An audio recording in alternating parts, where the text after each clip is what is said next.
அனைவருக்கும் வணக்கம். வெற்றிவேல் முருகனுக்கு அரோகரா. இன்னைக்கு ஏன் இவ்வளோ ஒரு பாசிட்டிவான வைப்ரேஷன்? செவ்வாய்க்கிழமை அப்படின்னாலே நமக்கு தெரியும், முருகப்பெருமான் வழிபாடு, வெற்றிலை தீபம் வழிபாடு எல்லாமே செய்வோம். ஸோ இன்னைக்கு நான் வெற்றிலை தீபம் போடலை. ஆனால் பார்த்தீங்கன்னா முருகப்பெருமானுடைய ஒரு அருமையான கோவிலுக்கு நாங்கள் போனோம். அதாவது 7ஆம் படை வீடு அப்படின்னு சொல்லி 6 படை வீடுகளோடையும் போட்டி போடக்கூடிய ஒரு அற்புதமான ஒரு ஸ்தலம்.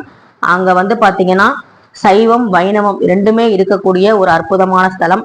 அந்த ஸ்தலத்துக்கு நாங்க போனது முருகனுடைய கருணை மட்டும்தான், வேற எதுவுமே கிடையாது. நம்ம கிட்ட காசு இருக்கு கிளம்பி போயிடலாம்லாம் யாராலையும் நினைச்சு சொல்லிட முடியாது. காசே தான் கடவுள்தான் சொல்லலாம். ஆனா காசு இருக்கவங்க எல்லாரும் கடவுளை போய் பார்க்க முடியுமானா கண்டிப்பா முடியாது.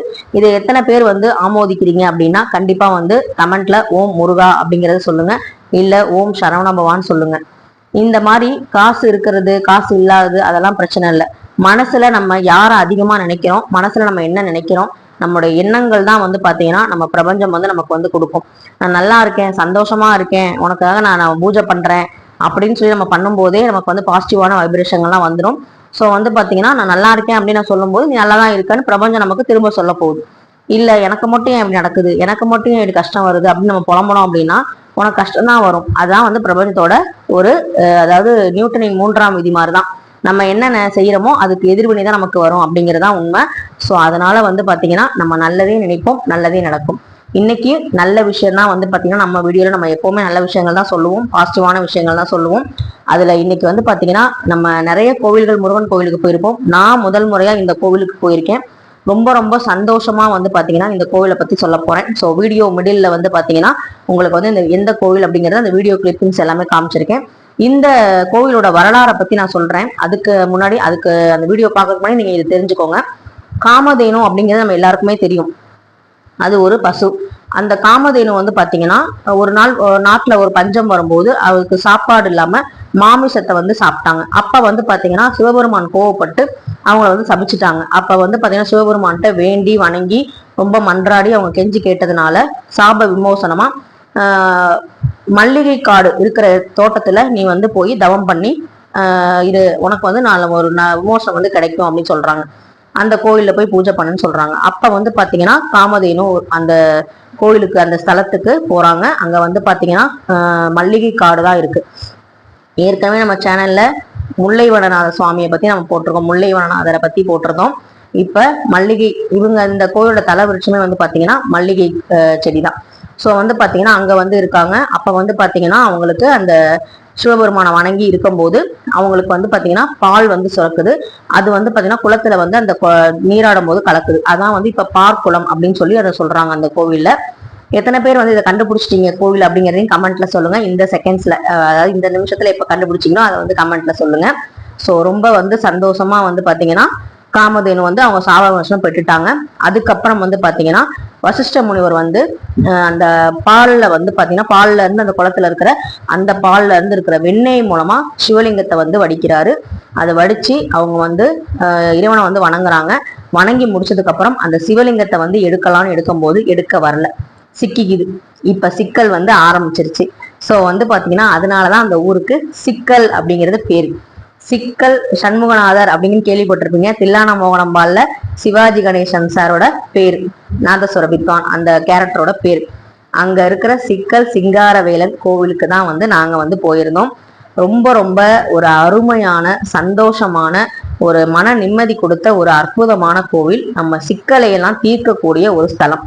அதாவது 6 படை வீடுல இருக்கு இல்லைங்களா, அதோட சேர்த்து இது 7ஆம் படை வீடா கூட வைக்கலாம் அப்படிங்கிற அளவுக்கு பாத்தீங்கன்னா ஒரு பிரசித்தி பெற்ற ஒரு கோவில். இந்த கோவிலுக்கு போகும்போது நம்மளுடைய சிக்கல்கள் எல்லாம் தீரும் அப்படிங்கிறது தான் பாத்தீங்கன்னா உண்மை.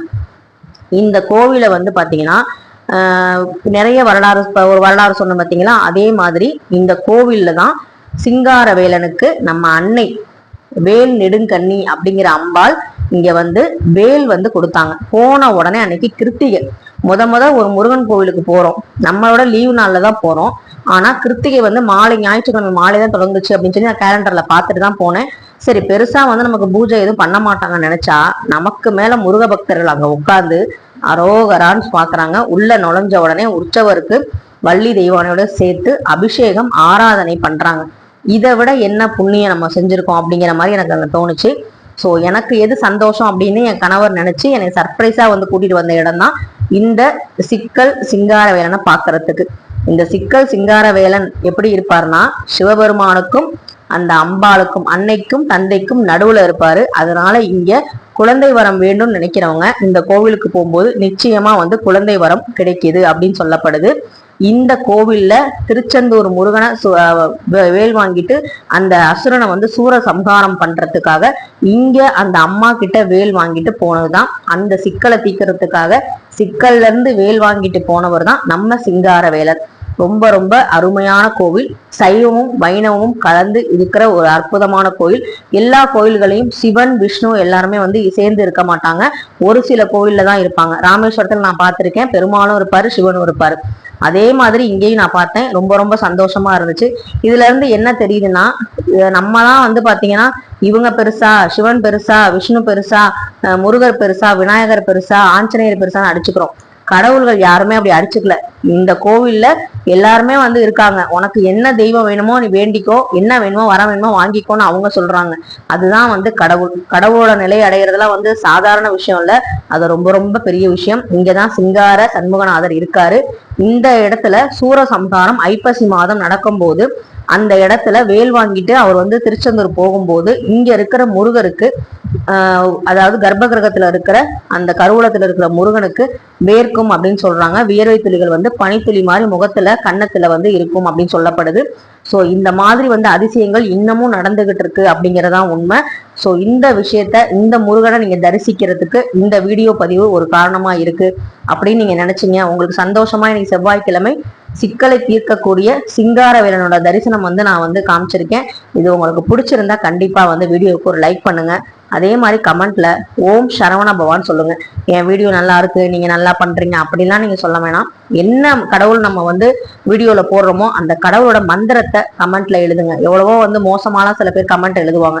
நம்ம நல்ல விஷயங்களை எழுதுறதுல ஒன்றும் தவறு கிடையாது. பிரபஞ்சம் நமக்கு திரும்ப நல்லதுதான் கொடுக்க போகுது. அந்த நம்பிக்கையோட இன்னைக்கு செவ்வாய்க்கிழமை ஓம் சரவண பவ அப்படிங்கிற கமெண்ட்டை இந்த சிக்கலை தீர்க்கக்கூடிய சிங்காரவேலன் நினைச்சு நீங்க எழுதுங்க. உங்க சிக்கல்கள் எல்லாம் தீரணும். உங்களுக்கு என்னெல்லாம் தடைகள் இருக்கோ, சிக்கல்கள் இருக்கோ, அதெல்லாம் வந்து நிவர்த்தியாகி நல்லபடியா நம்ம சுபிக்ஷமா இருப்போங்கிறதுல எந்த சந்தேகமும் இல்லை. நல்லபடியா வந்து சாமி கும்பிடுங்க. இங்க பெருமாளும் இருக்காரு, அனுமரும் இருக்காரு, சிவபெருமானும் இருக்காங்க, அம்பாளும் இருக்காங்க. 61 பீடத்துல இதுவும் ஒரு சக்தி பீடமா அம்பாளுக்கு வந்து இருக்கு. மாலும் மருகனும் முருகனும் அனுமனும் இருக்கிற ஸ்தலங்கள்ல 5 ஸ்தலங்கள்ல இதுவும் ஒரு ஸ்தலம் அப்படிங்கிறது குறிப்பிடத்தக்கது. இந்த வீடியோ உங்களுக்கு பிடிச்சிருந்தா கண்டிப்பா like, share, comment and subscribe பண்ணுங்க. நெக்ஸ்ட் ஒரு நல்ல வீடியோ நாளைக்கு அமாவாசை குலதெய்வ வழிபாடை பத்தி சொல்ல போறேன். நம்ம சேனலை சப்ஸ்கிரைப் பண்ணி வச்சுக்கோங்க. உங்களுக்கு நிறைய ஆன்மீக தகவல் நான் தெரிஞ்சதை சொல்றேன். நன்றி, வணக்கம். நெக்ஸ்ட் வீடியோல பார்க்கலாம். தேங்க்யூ.